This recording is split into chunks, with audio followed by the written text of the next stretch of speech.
The episode opens with a panoramic drone shot gliding low through the Appalachian Hills at dawn, mist curling like a snake through the hollows. The sun's just breaking, and so is the tension. Mark and Digger, seasoned veterans in the moonshining world, are back in their secluded woods, still sight, their breath fogging up in the crisp morning air.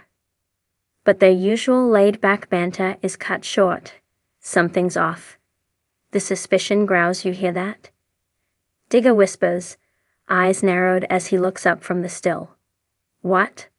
"The birds." Mark answers, still adjusting a copper fit. "No. That's not birds. That's a drone." Cue the ominous music. There's a low whir, barely audible over the ambient forest sounds, but enough to send both men diving into a camouflaged tarp. They watch as a drone buzzes overhead, not one of theirs, and definitely not part of the film crew. Digger mutters under his breath, "That ain't Discovery." Mark, usually calm and unshakable, clenches his jaw. That's either a nosy hiker with tech money, or the law. Cut to title card. LONDETRAILA threat emerges back at Digger's barn workshop later that day. The two moonshiners pore over a topographic map with the urgency of generals in a war room. If that drone came from that ridge, someone's either watching us or stumbled across the site, Digger says. Either way, we gotta shut it down till we know for sure, Mark adds, his Appalachian drawl edged with rare concern.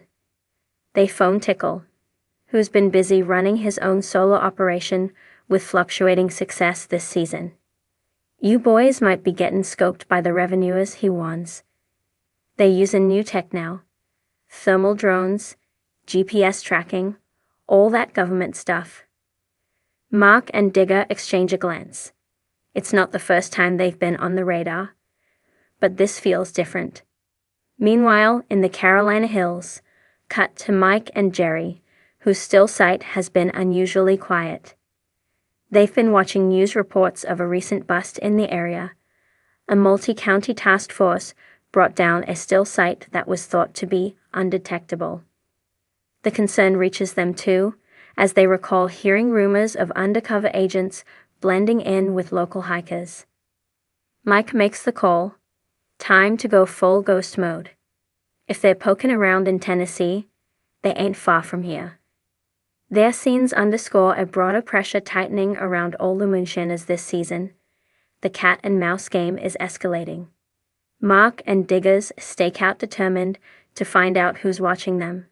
Mark and Digger decide to mount a backwoods stakeout near their site. Armed with night vision goggles, trail cams, and a cooler full of jerky and RC cola, the duo sets up camp. "I feel like Rambo, if Rambo had arthritis," Digger jokes, trying to stretch in his camp chair. They wait. Hours pass. Then, at 2:43 a.m., a click on the trail cam. Movement. The next day, they retrieve the footage. What they see rattles them more than they let on. A man, lean build, nondescript hiking gear, no visible camera, walks directly toward their general area, pauses, looks up at the sky, and then moves on. The footage is grainy, but Mark freezes the frame. "You see that bulge on his hip? Either he's carrying or wearing a badge," Digger replies. "Either way, not your average hiker." A strategic retreat, knowing the risk of discovery is too high, Mark and Digger do what few moonshiners are willing to do mid-season. They shut down operations temporarily. They pack up their still piece by piece, careful not to leave a single footprint or scent of mash behind. Rather lose a few gallons than the whole business, Mark reasons. They bury key components deep in an old root cellar on Digger's family land, and scatter the rest in hidden caches throughout the woods. It's a heartbreaking moment. This is not just a job, it's their legacy. As they finish, Digger looks out over the ridgeline. They can chase ghosts. We'll be gone before they even know we was here. The law gets closer intercut with their retreat, are scenes showing a shadowy figure, possibly a forest ranger, possibly ATF, interviewing hikers near the trailhead. One says they saw smoke in the trees a few days back. Another mentions weird noises, like hammering or metal clanking. No confirmation of a still sight yet, but the signs are stacking up. Plan B. The honey hole knowing they can't stop production entirely, the duo hatches a backup plan, reviving a long-abandoned underground site from Deva's youth, dubbed the Honey Hole.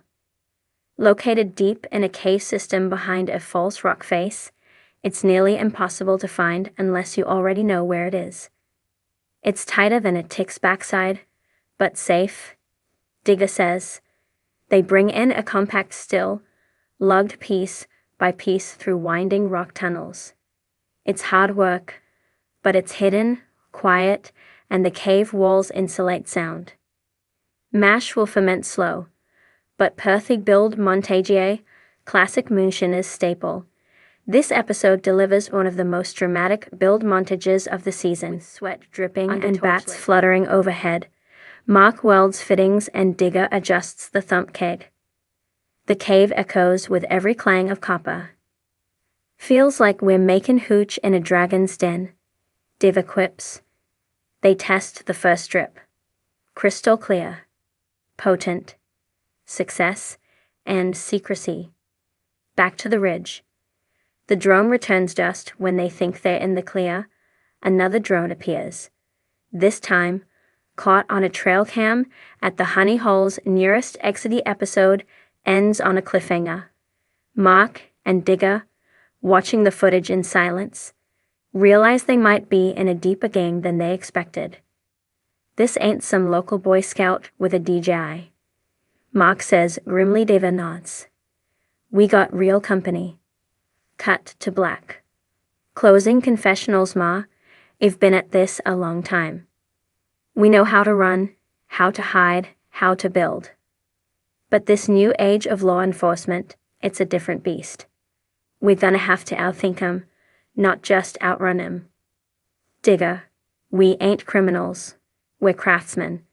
And if they want to shut down tradition, they better be ready for a hell of a fight. Next time on Moonshiners, Mike and Jerry attempt to use decoy barrels to lure law enforcement away.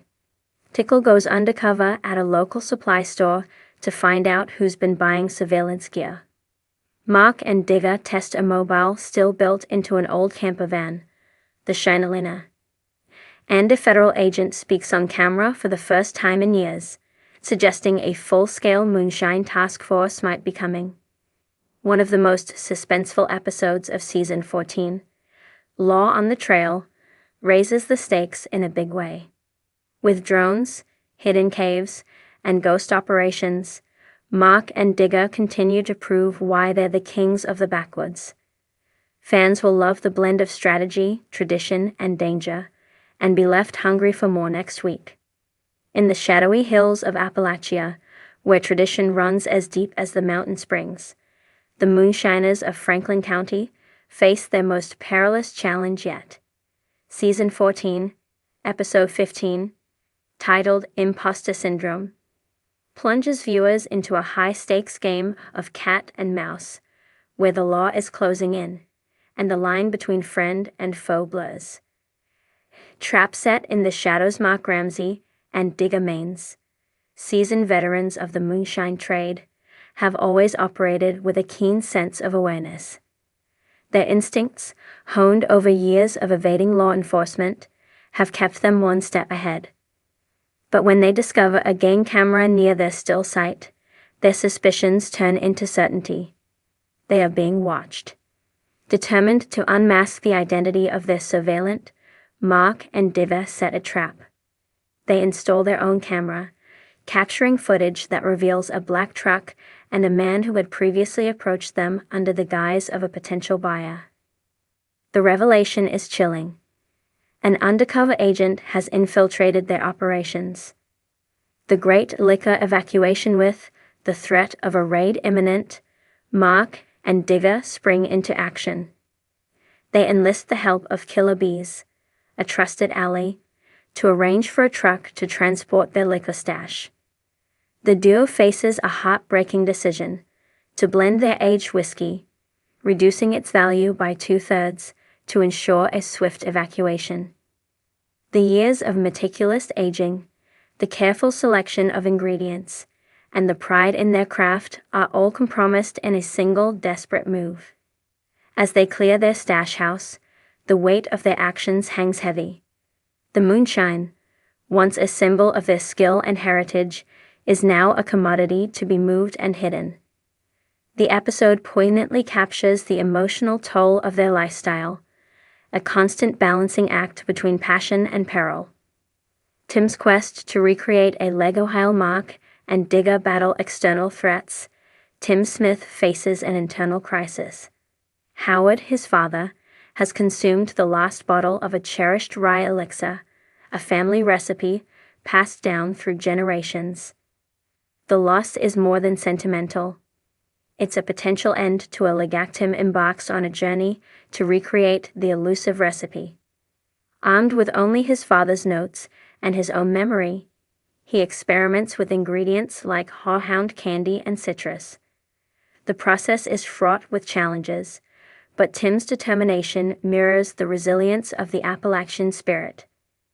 The episode beautifully intertwines the themes of tradition, innovation, and the unyielding desire to preserve one's heritage. Big Chuck's loyalty test. In a lighter subplot, Big Chuck becomes the target of a prank designed to test his loyalty to the Moonshiners' Brotherhood. Posing as an ATF agent, Stevie Lee pressures Chuck to reveal his liquor source. The tension is palpable as Chuck stands firm, refusing to betray his comrades. When the ruse is unveiled, Chuck's steadfastness earns him the respect and trust of the group. The episode underscores the importance of loyalty and camaraderie in a world where betrayal can lead to ruin.